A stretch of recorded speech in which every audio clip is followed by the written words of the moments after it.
आज तो मजा ही आ जाएगा। इनके साथ बाहर जो घूमने जाऊंगी, इनको भी फोन कर कर पूछ लेती हूँ कि किस टाइम तक आ जाएंगी। हाँ, याद है ना हमें आज बाहर जाना है घूमने। हाँ काजल याद है, अगर भूल भी गया तो भूलने भी नहीं देगी तू। जी ठीक है, फिर तो मैं तैयार हो जाती हूँ टाइम पर। हाँ तैयार हो जाना, याद रखना 7 बजे तक मैं आ जाऊंगा। और हाँ मम्मी के लिए खाना बना देना। आप चिंता मत करो, मैं सारा काम कर दूंगी। मैं तो आज बहुत खुश हूँ, आप मुझे कितने दिनों के बाद घुमाने लेकर जा रहे हो। अरे हाँ यार, टाइम कहाँ मिला था इतने दिनों से हमें। चल ठीक है, तैयार हो जाना, मैं टाइम पर आ जाऊंगा। जी ठीक है। आज तो कितने दिनों बाद इन्होंने मुझसे प्यार से बात की है, वरना हमेशा ऐसे रुकी रुकी बात करते थे। मैं भी जल्दी से तैयार हो जाती हूँ, वरना क्या पता फिर से नाराज हो जाएं। मम्मी जी आप सो रहे हो क्या? नहीं तो बहू। मम्मी जी आज मैं और आपका बेटा बाहर जा रहे हैं घूमने, और मैंने आपका खाना बना कर रख दिया है रसोई में, तो आप टाइम पर खाना खा लेना और हमारा इंतजार मत करना। मम्मी जी हम आराम से आएंगे, और खाना भी आज तो हम बाहर ही खा कर आएंगे। अरे अब तक नहीं आए, कहाँ रह गई ये? मैं तो कितने अच्छे से तैयार हो गई हूँ। काजल हो गई तैयार? और नहीं तो क्या, कब से तैयार हो गई हूँ, और आप हो के इतनी देर से आए हो। अरे बस आज तो दुकान पर बहुत काम था। ठीक है तुम यहाँ ठहरो, मैं माँ से मिलकर आता हूँ। अब इनका मिलना मिलाना होगा। माँ माँ, अरे माँ अब तक सो रही हो क्या तुम? माँ माँ, काजल काजल जल्दी इधर आओ। जी क्या हुआ मम्मी जी को? काजल देखो ना, माँ आंखें नहीं खोल रही है, लगता है इनको फिर से बीपी की प्रॉब्लम हो गई है। आप रुको, मम्मी जी का लगता है बीपी लो हो गया। अभी नमक चीनी का पानी का घोल बना कर लेके आती हूँ, उससे मम्मी जी को जल्दी आराम मिल जाएगा। अरे माँ आंखें खोलो ना। जी पानी पिला दीजिए मम्मी जी को।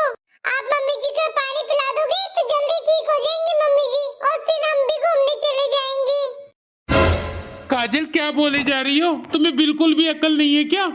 तुम ऐसी हालत में माँ को अकेला छोड़कर जाओगी? मैं कहीं नहीं जाऊंगा जब तक मेरी माँ ठीक नहीं हो जाती। अगर 10 मिनट में माँ ठीक नहीं होती तो मैं माँ को डॉक्टर के पास लेकर जाऊंगा। ये मेरी सास को भी अभी बीमार पड़ना था। अरे इतने दिन बाद तो इन्होंने घूमने का प्रोग्राम बनाया था, और अब है कि सासू माँ बीमार होकर बैठ गई है।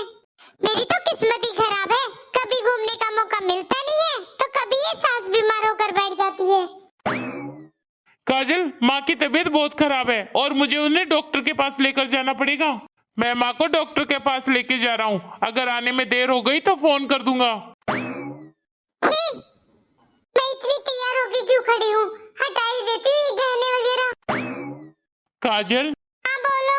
माँ की तबीयत पहले से ठीक है, थोड़ा आराम है उनको, मैं उनको खाना खिला कर आता हूँ। हाँ तो रसोई में बना रखा है, दे देना उन्हें। ठीक है मैं ही दे देता हूँ, तुम्हारा तो दिमाग ही खराब हो रखा लगता है। अजीब आदमी है, मेरा प्रोग्राम खराब करके बोल रहा है तुम्हारा दिमाग खराब है। माँ ये लो खाना खा लो। घुमाकर नहीं लेकर आना था तो मेरा दिमाग खराब क्यों किया? इनकी माँ को भी आज ही तबीयत खराब करनी थी, पर अब तो ठीक है ना, अब लेकर चल पड़ते मुझे बाहर घुमाने। काजल तुम भी चलो खाना खा लो, तुमने भी सुबह से कुछ नहीं खाया होगा। मैंने मना जो कर दिया था खाना बनाने के लिए तुम्हें, और कहा था ना कि बाहर खाना खाएंगे, पर क्या करूँ काजल, आज माँ की तबीयत खराब थी इसलिए हम फिर कभी चलेंगे। आज तो मुझे बता ही दो कि तुम्हें अपनी माँ के अलावा कोई और भी चाहिए या नहीं अपनी जिंदगी में। जब देखो माँ माँ की रट लगाए रखते हो। माँ की फीलिंग के बारे में पता है? अरे अपनी बीवी के बारे में भी तो सोचो। अरे काजल मुझे तुमसे ये उम्मीद नहीं थी। अरे घूम तो हम फिर कभी भी आएंगे, लेकिन माँ की तबीयत कितनी खराब हो गई थी। सोच कर देखो, अगर हम यहाँ से चले जाते, पीछे से माँ की तबीयत खराब हो जाती तो क्या करते। काजल तुम्हें इस तकलीफ में हमारा साथ देना चाहिए, ना कि ऐसे नाराज होकर बैठना चाहिए। अब तुम ही बता दो, माँ का हमारे अलावा है कौन जो उनकी सेवा करेगा। काजल एक बात तुम भी ध्यान रखना, और काजल ये उम्मीद तो मुझसे बिल्कुल मत करना कि माँ की कभी तबीयत खराब हो और मैं तुम्हारे साथ घूमने जाऊं।